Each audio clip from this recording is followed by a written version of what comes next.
What's good with y'all, man? It's your boy Will back with another video. Now today, we're gonna be discussing and bringing up another one of our key under the radar players in this series. So, like I said, if you guys make sure you hit that like, comment, subscribe button. But today we're gonna be talking about Delpit. So we running a series right now where pretty much we going over all the underrated players and all the kind of like the under-mentioned stories of the Browns. And I felt like Delpit was a player that kind of has been flying under the radar of late. Just because we got so much else going on, like we have everything with the offense, the defensive coordinator situation, the cornerback situation, the linebacker situation, Nick Chubb. Is Nick Chubb going to work? Deshaun Watson. Did the Browns overpay? The contract.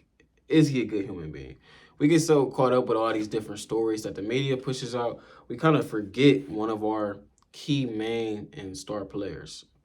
For example, like I said, Delpit. So Grant, if you guys remember, had a great end of the season for 2021 or 2021. He had a great end of the season.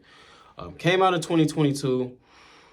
And that's when I feel like he really, like, the help that we were giving him with the defensive coordinator issues, the chemistry issues, and the defensive line issues, I feel like it affected him and Jeremiah Owusu-Koramoah the most. Now, I do like those players personally. So, I mean, I can be being a little biased on it just because I do think they're good players. But I feel like they were really affected by it. For one, just say, for example, chemistry. And not chemistry, but, I mean, we could say chemistry to sum it up, but communication issues across the board. We had guys not believing in what was being told. We had guys pretty much doing what they want to do out there. And then on top of that, we had the worst defensive line in football. So who is that going to affect and be the worst on? The safety position. No safety in the entire Joe Woods era with the Cleveland Browns, the 3 years he was here, 4 years he was here. No safety has had a top 15 safety year. John Johnson, Andrew Sendejo, who looks like a decent player, had his worst year with the Browns. John Johnson, significantly underproved with the Browns under Joe Woods. Delpit, I feel like he's been significantly held back. Now, my reason is for saying that, I'm just not saying that just because just no safety has looked good underneath the Joe Woods system. And then with all the blown coverages and the miscommunication, that does nothing but disvalue the safety's position. Not disvalues it, but, it makes it extremely difficult when your corner and your other corner and your linebacker don't know if they're playing cover 2 or cover 3, don't know if they're in zone or not in zone. So you're sitting back in zone, the play call is zone, and your corner's playing man. You know what I'm saying? Or, you thinking you're in cover 3, your corner's thinking you're in cover 2. So then you're here, the corner's doing something, y'all both wrong because nobody's doing nothing right, and it's going to look terrible on the safety. And then blown coverage is going to happen, just like what happened at the Jets game. So, and then on top of that, like, it's a safety position. When a big play happens in one-on-one man coverage and there's a safety back there, you're going to be the one that's getting blamed for it. You're going to be the one that takes the heat. And,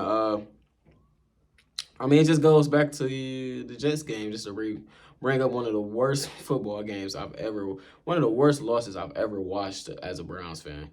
After the game, despite what happened, we should have knew right then and there that game that we had a terrible defense.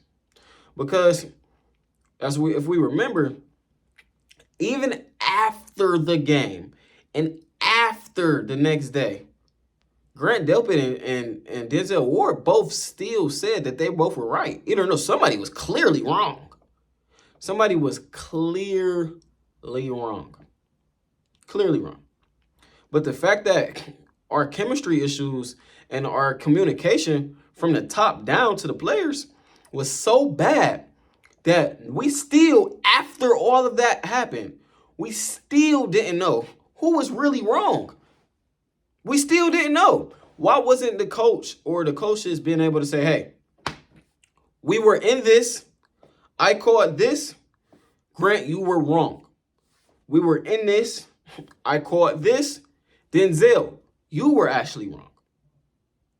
Because if that was the case and that was the scenario at hand, then in that scenario, we wouldn't have players coming out both still saying that they believe they were right. That right there should have been a big indication of Browns fans that we have a major coordinator issue. Because that alone was one of the most telling things looking back on the season. Because how after it's not a word I can use, a catastrophic disaster, the worst loss you could have took on the season, off of communication issues. After that, if you guys are close, if you guys are good, if everybody's on the same page, it should be a clear fault. But you guys, everybody still kind of had their own say-so and opinion on it.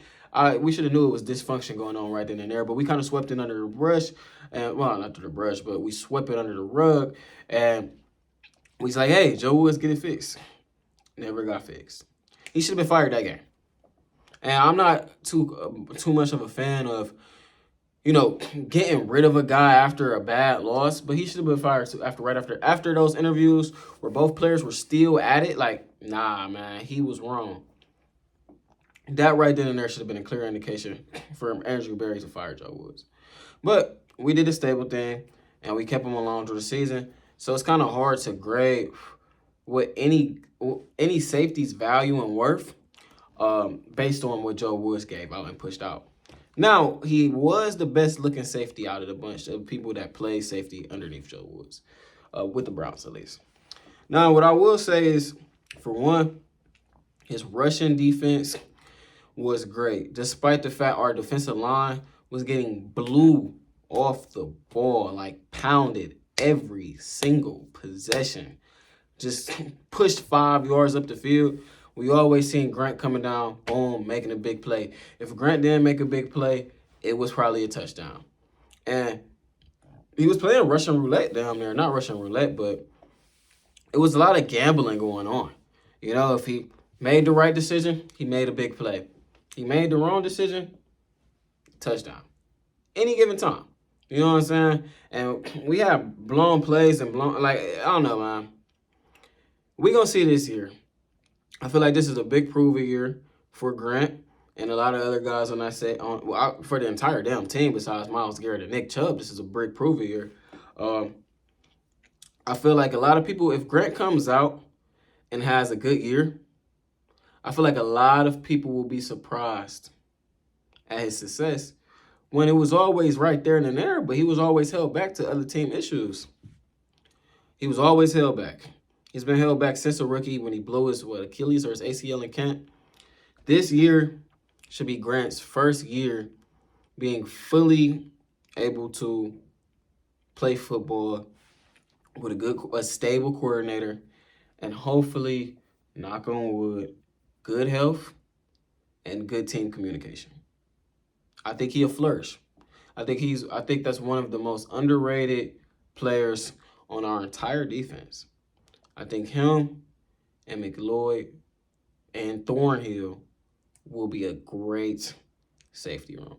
I would say probably the second best safety room in the division. Now, they'll be competing with Baltimore, and they'll be competing with Pittsburgh, with Minka. But I think they could be the second best. I think our safety room, underratedly, can be the second best safety room in the division. I know, would I say top 10 in the conference? Probably so as well. But that's not the here nor there. I have to look at some other teams to see what their safety room look like. But you guys comment down below. What are your expectations for Grant Delpit? Will we be here from a year from now, and will Grant still be on the team? Will he have a new contract? What's your expectations for Grant? Because I think us not signing the safety or drafting the safety, us not drafting the safety, is very telling to what the team thinks and believes in him. So we're going to go out there and we're going to see, just like, we can tell we drafted wide receivers, we drafted tackles. We didn't draft the safety, and a lot of people wanted us to draft the safety. So we must have really believed in bringing in Thornhill and Grant. If Grant takes a step, Thornhill stays stagnant, and McLeod is a good safety, That is a top tier safety room, especially in our division. So you guys comment down below what y'all think, man. It's your boy Will. Daily uploads every single day of the week. I'm gonna try to get y'all a video out, man. Peace. Join in, lock in down below, hit that big red button, and turn the notifications on, man. Like, y'all, some of y'all be catching on too late. I drop a video every day. Anytime you get bored, come watch me. Send it to your friend. We're gonna do 100 subscriber giveaway. If you made it to the end of this video, you already entered. Just comment down below.